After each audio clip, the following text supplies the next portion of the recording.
हर हर महादेव दोस्तों, जय बद्री विशाल। तो मैं हूं अभी बद्रीनाथ जी में।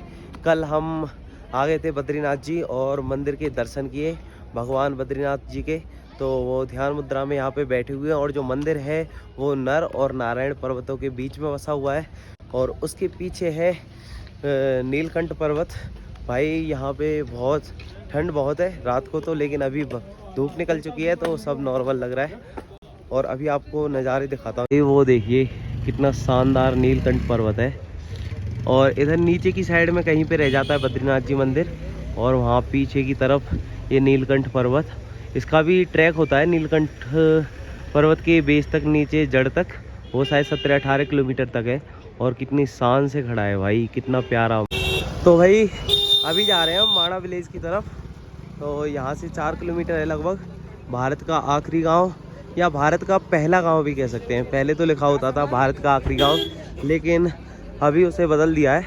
अब वहां पे लिख दिया भारत का पहला गांव। नज़ारे देखो भाई बद्रीनाथ जी घाटी के, ये देखो।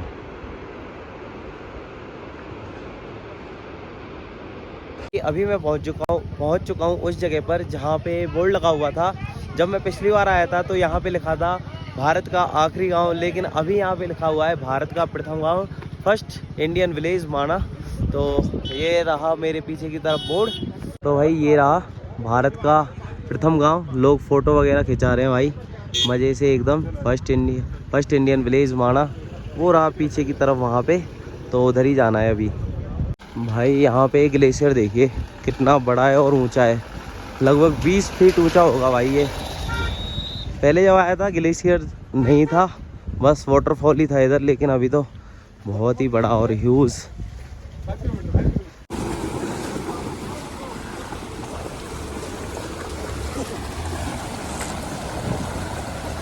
देखो गाड़ी से भी ऊंचा ग्लेशियर है ये। पिछली बार आया था तब उस टाइम पे कुछ नहीं था, बस यहाँ से वाटरफॉल बह के आ रहा था। और अभी देखो ये जितनी भी गाड़ी हैं उनसे भी बड़ा वाटरफॉल। और भाई इस ग्लेशियर के नीचे से ये पानी निकल के आ रहा है और ग्लेशियर इतना बड़ा। वाइड एंगल करता हूँ फिर भी पूरा नहीं आ रहा, वाइड एंगल करने पे भी इतना ऊंचा है ये। तो भाई माणा विलेज के गेट तक पहुँच चुके हैं और माणा विलेज के बाद कोई गांव नहीं है, ये आखिरी गांव है या पहला गांव है। इसके बाद चाइना बॉर्डर लग जाता है, इसके बाद लग जाता है चाइना बॉर्डर। माणा पास का एक रास्ता है वो उधर से पीछे की तरफ रोड चला गया, लेकिन वहाँ पे आर्मी वाले जाने नहीं देते किसी को। तो वही यहाँ के लोकल गांव वालों की बहुत सारी दुकानें हैं, हर घर में दुकान है एक तरीके से, ये भी कह सकते हो। यहाँ के जो ऊनी कपड़े हैं वो बहुत फेमस है, यहाँ पे आके आप शॉपिंग वगैरह भी कर सकते हो। ये ऊनी कपड़े हो गए। तो वही ये विलेज के अंदर ही छोटी सी मार्केट, यहाँ से आप शॉल वगैरह, कंबल, मतलब गर्म कपड़े कुछ भी खरीद सकते हो इधर से। भाई बहुत सारी प्यारी प्यारी पेंटिंग्स बनी हुई है माणा विलेज में। और ये सामने गणेश जी की मूर्ति, और काफ़ी पुराना गांव है ये माणा। यहाँ के लोग भी पहले 1962 से पहले चाइना से ट्रेड करते थे। तो अभी आपको लेके चलता हूँ जो गणेश गुफा है और व्यास गुफा है उधर की तरफ। ये अभी माणा विलेज में ही हूँ मैं। आगे की तरफ थोड़े आगे गणेश गुफा है, फिर उसके बाद व्यास गुफा है। और मैं अभी ये एक अंकल जी हैं इनकी दुकान पे आया हुआ हूँ और ये फर्स्ट विलेज है। अंकल जी जब मैं पहले आया था तो यहाँ पे लिखा होता था लास्ट विलेज, अब फर्स्ट कर दिया है जी। आपका नाम क्या है? ये भाई साहब मेरा नाम पूर्व फौजी, रिटायर्ड फौजी नरेंद्र सिंह बड़वाल। अच्छा। और वर्तमान में योग गुरु भी हूँ। अच्छा, योग गुरु और भी है। अब रिटायरमेंट के बाद थोड़ा सा अपना जो है एक यहाँ पर मेरे पास लोकल वोकल जड़ी बूटी सूप है। अच्छा।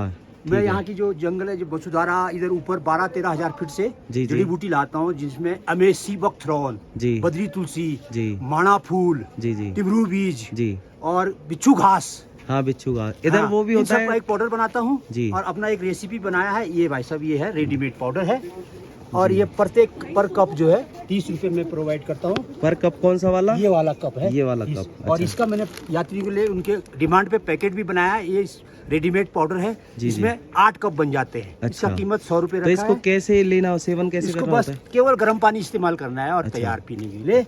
आप देख रहे होंगे ये पोस्टर, हाँ हाँ हाँ बिल्कुल, रवीना रवीना टंडन के आई साथ थी जी। और उन्होंने भी पी, बहुत प्रशंसा किया। अच्छा फिर मैंने उनको ट्वीट किया, ट्वीट करके पोस्टर बनाया। बहुत अच्छा। खुश हुई, बोला करो प्रचार करो।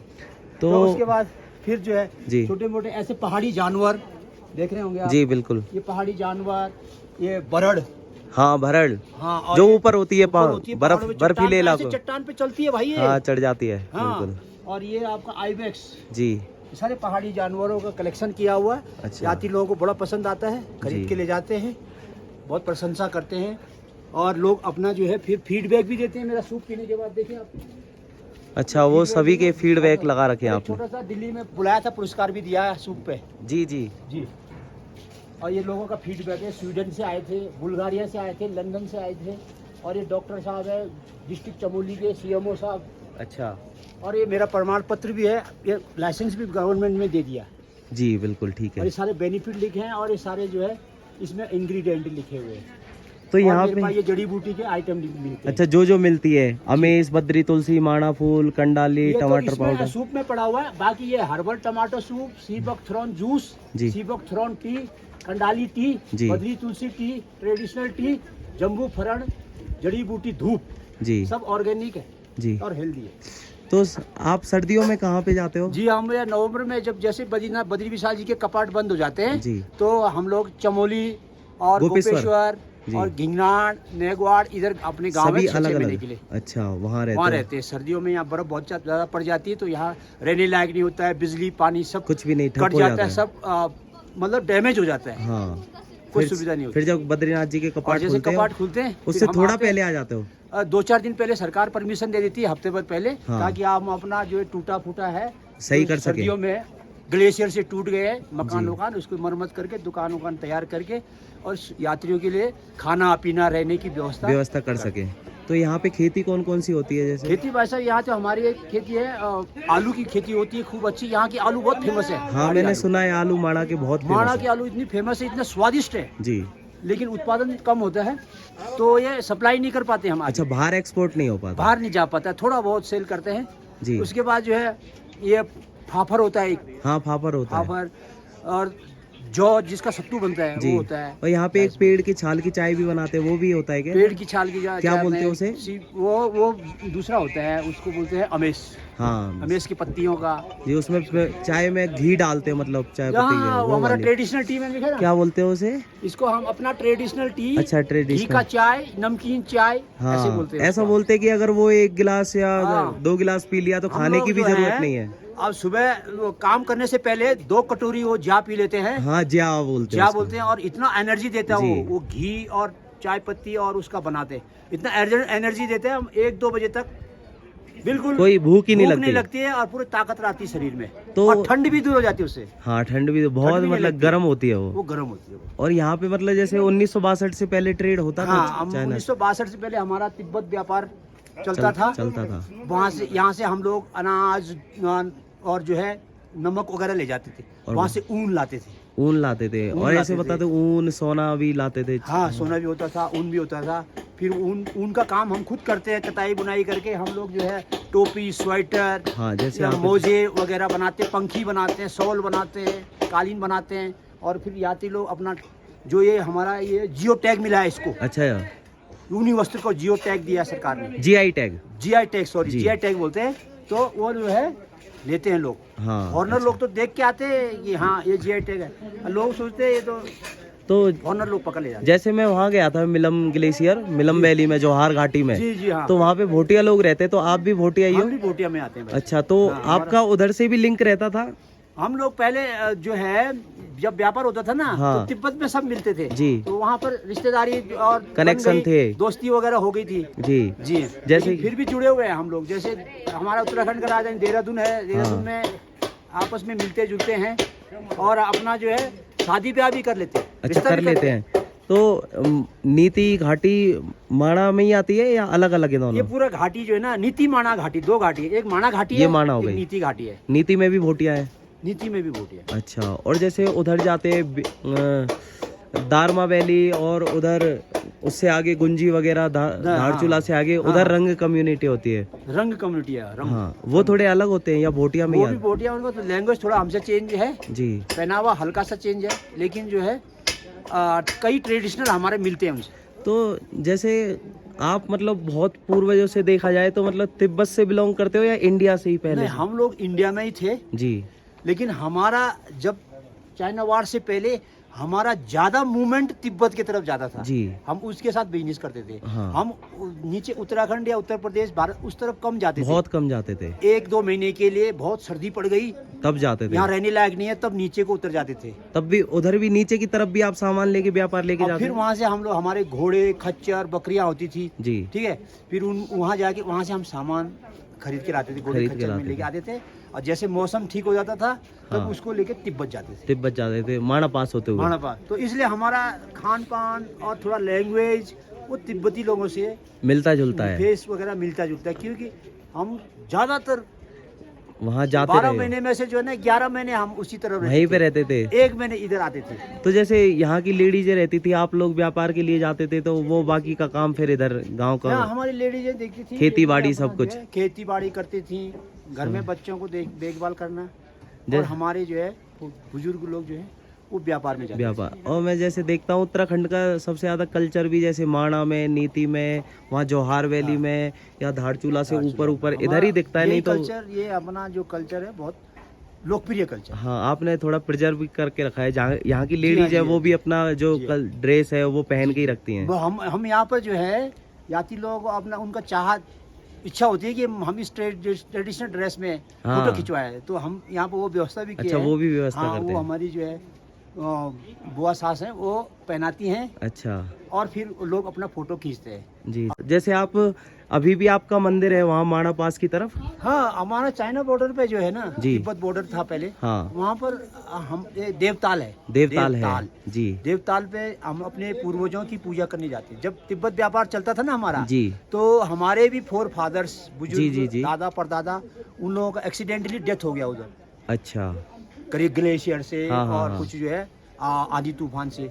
तो फिर हमारे लोगों में किसी में उनका आत्मा प्रकट होता है, हाँ। तो वो बोले कि मैं यहाँ मरा था, मेरे को पूछ नहीं रहे, तो हम जाते हैं, मतलब तो एक उनकी तरीके पूजा से करते हैं, पितरों की उनको पूजा, शांति के लिए, पितरों की पूजा, शांति पितृ के। पूजा के लिए, उनको उनकी आत्मा शांति के लिए वहाँ जाते हैं, पूजा करते हैं। जी, हमको जी। वहाँ परमिशन मिल जाती है, अच्छा, मिल जाती है आपको क्योंकि हर वो साल? हमारा ट्रेडिशनल वो है, जी जी। पूजा है। वहाँ तो बिल्कुल ऐसा मैंने वीडियो में देखा था, बिल्कुल लद्दाख जैसा लगता है। हाँ, लद्दाख से भी ज्यादा हाइट है और टेम्परेचर ज्यादा हो है। हाँ, माणा वहाँ पास कुछ भी नहीं, लद्दाख में थोड़ा पेड़ पौधे दिखेंगे, वहाँ तो वहाँ कुछ भी नहीं दिखता। हाँ, नहीं दिखता। और वहाँ से जैसे आपका मंदिर है जहाँ वो ताल हो गया, देवताल, देवताल हो गई, वहाँ से कितना आगे? बस वहाँ से 2 किलोमीटर के बाद तिब्बत जो- लग जाता हाँ, है इंटरनेशनल बॉर्डर है, जी। उसमें न तो आर्मी, इंडियन आर्मी है, न चाइना आर्मी, चाइना, दोनों नहीं है। मैकमोहन लाइन बोलते हैं जिसको, हाँ बिल्कुल, वो है। तो जी। उसके 1 किलोमीटर आर पार जी। बहुत अच्छा लगा आपसे बात करके। धन्यवाद भाई बहुत साहब। बहुत धन्यवाद। नमस्कार जी। नमस्कार जी। जी। यहाँ पे जड़ी बूटी है, ये तो नजर बट्टू हो गया, वो शुगर की है। अंकल जी ये किसकी है? और पथरी की भी है क्या? अच्छा, यही वाली पथरी की। और ये घास टाइप का, ये चाय है। तो ये चाय, नजर बट्टू, वो शुगर के लिए, और ये पथरी के लिए। तो यहाँ पे जड़ी बूटी भी काफ़ी होती है इधर। और अगर किसी को यहाँ पे ऊनी कपड़े खरीदने हैं तो खरीद सकते हैं। अंकल जी बना भी रहे हैं इधर। आप कैप बना रहे हो या स्वेटर? स्वेटर। तो वही अभी गांव के थोड़ा सा अंदर की तरफ आ चुके हैं। यहाँ पे गौशाला है, गाय बंधी हुई हैं, और कुछ घर बने हुए हैं पुराने टाइप के, कच्चे पत्थरों से बने हुए हैं। अब तो वैसे धीरे धीरे करके नए घर भी बनने लग गए हैं, जैसे कि वो हो गया, वो थोड़ा रिपेयर किया हुआ है, और वो नया है। इधर की तरफ ये नए हैं। भाई ये वाला घर देखो, काफ़ी पुराना है, ये 100-150 साल पुराना तो होगा ही। आंटी जी ने पुरानी वाली ड्रेस पहन रखी है, जो इनकी भोटिया ड्रेस होती है। आंटी कितने साल पुराना घर होगा आपका? 100-200 साल पुराना? 200-300 साल पुराना। अच्छा, ये चौखट वगैरह भी तब की है? खराब नहीं होती? अच्छा, काफ़ी पुराना हो गया। ये ऊनी कपड़े सब आपने ही बनाए हैं? अच्छा, आपकी दुकान किधर है? ऊपर? ऊपर की तरफ ही है। एक कितने का होता है, जैसे कैप वगैरह ले तो? सबका अलग अलग रेट होगा? अच्छा 100-150 सबका अलग अलग ही है। भाई ये वाला घर देखो कि इतना प्यारा लग रहा है, इसकी चौखट वगैरह ये सब पुरानी ही है। ये भी पुराने ज़माने का घर है, लेकिन कुछ कुछ अब तो नए बनाने लग गए हैं। ये नए घर हैं, वो तो बहुत पुराना था, आंटी कह रही थी 100-200 साल पुराना है। पहाड़ी घर अगर ऐसे होते हैं तब तो मस्त लगते हैं, लेकिन अगर फ्लैट घर बनाते हैं जैसे प्लेन्स में होते हैं तो इतने अच्छे नहीं लगते। जैसे कि ये देखो, लेकिन आप पुराने वाले घर देखोगे तो इस टाइप के पहाड़ी घर बहुत मस्त लगते हैं। तो भाई यहाँ पे ये नीचे की तरफ आप देख रहे हो, यहाँ पे संगम हो रहा है सरस्वती नदी। ये जो आप साफ पानी देख रहे हो ये सरस्वती नदी है, और जो थोड़ा मिट्टी कलर का पानी देख रहे हो वो है अलकनंदा नदी, जो कि सतोपंथ साइड से आती है। तो भाई सतोपंथ भी मैं चला जाता हूँ, उधर की तरफ से ट्रैक होता है ऐसे करके पीछे की तरफ, और वसुधारा का इधर बाहर से होता है। तो चला तो जाता, लेकिन परमिशन लेनी पड़ती है बस वो सतोपंथ के लिए तो, लेकिन वसुधारा तो आज जाएंगे। वहाँ पे ये सरस्वती नदी जो है भाई यहीं पे ये विलुप्त हो चुकी है, ख़त्म। इसके बाद सीधे जो संगम हो इलाहाबाद में, यमुना गंगा सरस्वती, तो वहाँ पे भी दिखती नहीं है, वो बताते कि अंदर ही अंदर से संगम होता है। तो सरस्वती जो नदी है वो बस माणा गाँव में ही दिखती है, यहाँ उत्तराखंड के अंदर। और वहाँ थोड़ा पीछे की तरफ से मैं आपको दिखाऊंगा, वहाँ पे भीम पुल भी है, जहाँ से पांडव स्वर्गारोहणी के लिए मतलब स्वर्ग के लिए गए थे। यहाँ पे देखो भाई ये पुराना घर, ताला लगा हुआ है वैसे तो, और ये गेट है काफ़ी पुराना है। और इनकी चौखट पे ये बने हुए हैं गणेश जी, ये गणेश भगवान बने हुए हैं चौखट पे। तो भाई 150-200 साल पुराने तो घर हैं ही ये, और ज़्यादातर अब तो नए नए घर बनने लगे हैं। तो भाई गणेश जी गुफा का रास्ता ये है, इधर चलते हैं गणेश गुफा की तरफ। भीड़ बहुत होने लगी है भाई अब। तो भाई अभी पहुंच चुका हूँ गणेश गुफा की तरफ, वो हो गया गेट और वहाँ हो गई गणेश गुफा। और अंदर तो वीडियोग्राफी अलाउ नहीं है, तो यहीं से आपको बता देता हूँ। तो यही वो गुफा है जहाँ पे भगवान गणेश जी ने महाभारत लिखी थी। तो ये है भाई गणेश गुफा, यहाँ से परिक्रमा मार के ऐसे घूम के आते, इधर मंदिर है। नमस्ते, क्या लगा रहे हो आप? राई लगाओगे? और क्या क्या खेती हो जाती है इसमें? अच्छा धनिया, गोभी, आलू उधर है। आलू के नीचे है खेत। आलू अभी इस टाइम हो रखे हैं? अब बो रहा है। अच्छा अभी बोना पड़ेगा अभी। कल ही तो आया परसों। अच्छा आप अभी कल परसों ही आए हो? हाँ। अच्छा क्या बोलते हैं, धनिया, गोभी आप आया, हम भी अभी आया, कल परसों 2-3 दिन। अच्छा आपकी एज कितनी हो गई होगी? हाँ? आपकी उम्र? पता नहीं, 80 कम से कम। आपको वैसे याद नहीं है पक्का? नहीं तो हमको क्या याद होना।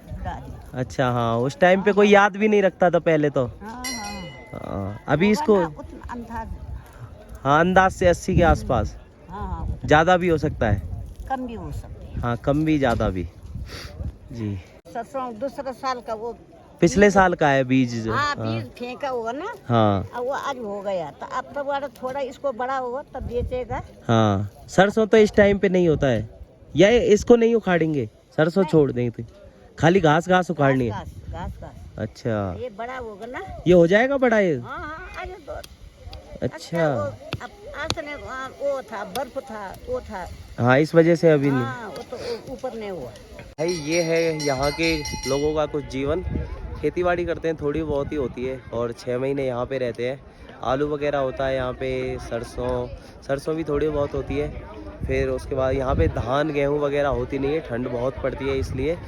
उसके अलावा यहाँ पे आलू जीरा भी नहीं होता, आलू धनिया राई ये सब होती है। और मेरे पीछे की तरफ है वहाँ पे व्यास गुफा, अभी मैं वहाँ दर्शन करके आ जाता हूँ। और व्यास गुफा में ऐसा बताया जाता है कि इस गुफा में वेद व्यास जी बैठे थे, और जो गणेश गुफा है वहाँ गणेश भगवान बैठे थे। यहाँ पे मन के द्वारा वेद व्यास जी ने उनको महाभारत सुनाई थी, और भगवान गणेश ने सुन के वहाँ पे जो है महाभारत लिखी थी। और जो आप पीछे की तरफ वो पत्थर देख रहे हो उसे कहते हैं व्यास पोथी। तो बोलते हैं कि वो जो वहाँ पे बहुत सारी धारियाँ बनी हुई हैं उसमें, उसको व्यास पोथी बोलते हैं। तो वो एक तरीके से पेज है, बहुत सारे पेज हैं, तो ये सारे महाभारत की व्यास पोथी है मतलब।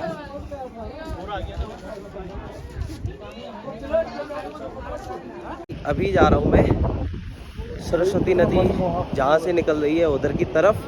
वहीं पे सरस्वती माता का मंदिर भी है और उससे थोड़ा आगे की तरफ द्रौपदी माता का मंदिर है। यहाँ से सरस्वती नदी बह के निकलती है और आगे थोड़ी आगे जाके 100-200 मीटर आगे जाके अलकनंदा नदी में जाके मिल जाती है। तो वही वो देखो सामने की तरफ से सरस्वती नदी बह के निकल रही है और थोड़ा आगे जाके अलकनंदा नदी में संगम हो जाता है, यानी कि मतलब पाताल में मिल जाती है इसके बाद सरस्वती नदी। बस यहीं पे दिखाई देती है माणा विलेज में। और ये सरस्वती माता का मंदिर अभी अभी थोड़ा बहुत इसमें काम चल रहा है और मैं पिछले साल आया था तब भी काम चल रहा था, लेकिन अभी दर्शन हो रहे हैं। तो ये देखो भाई सरस्वती नदी और यहाँ की चट्टानें देखो, वहाँ नीचे की तरफ रेनबो बन रहा है और भाई ये चट्टानें देखो ये सब पानी से कटी हुई है किसी टाइम पे। और ये यहाँ तक थोड़ा वाइड एंगल करता हूँ, ये सब पानी के द्वारा ही कटी हुई है वहाँ नीचे की तरफ। तो किसी टाइम पे ये नदी यहाँ ऊपर से भी बहती होगी। और ये इधर जो देख रहे हो आप, ये है भीम पुल। और ऐसा बताया जाता है कि जब पांडव स्वर्ग के लिए जा रहे थे तो उस टाइम पे सरस्वती नदी को पार करने के लिए कोई रास्ता नहीं था। तो ये जो पत्थर सामने आप देख रहे हो, इसी पत्थर को भीम ने अपने हाथों से रखा था और फिर वो स्वर्गारोहिणी की तरफ आगे बढ़े थे स्वर्ग के लिए। ये था भाई माणा गाँव। यहाँ पे जो पुराना कल्चर है, यहाँ पे भूटिया कम्युनिटी रहती है और ये लोग तिब्बत से व्यापार करते थे। उसके अलावा यहाँ पे जो गणेश गुफा है, व्यास गुफा है, बताया जाता है कि व्यास जी ने गणेश भगवान को जो है महाभारत सुनाई थी और उन्होंने लिखी थी। उसके अलावा जो पुराण है वो स्वयं वेद व्यास जी ने ही लिखे थे और वेदों को 4 भागों में स्वयं वेद व्यास जी ने यहीं पे बांटा था, व्यास गुफा में ही। और उसके अलावा यहाँ पे सरस्वती नदी है जो कि यहीं पे आगे चल के वो पाताल लोक में चली जाती है। वो इलाहाबाद में जाके गंगा यमुना और सरस्वती का संगम होता है। वहाँ पे भी सरस्वती नहीं दिखती है, लेकिन अंदर अंदर से ऐसा बताते हैं कि संगम होता है। तो यहाँ पे सरस्वती माता का मंदिर है और आगे द्रौपदी माता का मंदिर है जहाँ पे उन्होंने अपने प्राण त्यागे थे जब वो स्वर्गारोहण के लिए जा रहे थे, स्वर्ग के लिए जा रहे थे पांडव और द्रौपदी माता। और ये जो पुल देख रहे हो आप पीछे की तरफ, ये भीम पुल है। जब स्वर्ग के लिए जा रहे थे पांडव तो भीम ने ये पत्थर उठा के यहाँ पे रखा था, फिर वो नदी पार करके स्वर्गारोहिणी के लिए गए थे। तो भाई इस वीडियो में इतना ही। अगर आपको वीडियो अच्छी लगी हो तो चैनल को सब्सक्राइब कर सकते हैं, वीडियो को लाइक और कमेंट भी कर सकते हैं। मिलता हूँ आपसे अगली वीडियो में, तब तक के लिए बाय बाय, टाटा, जय बद्री विशाल, हर हर महादेव।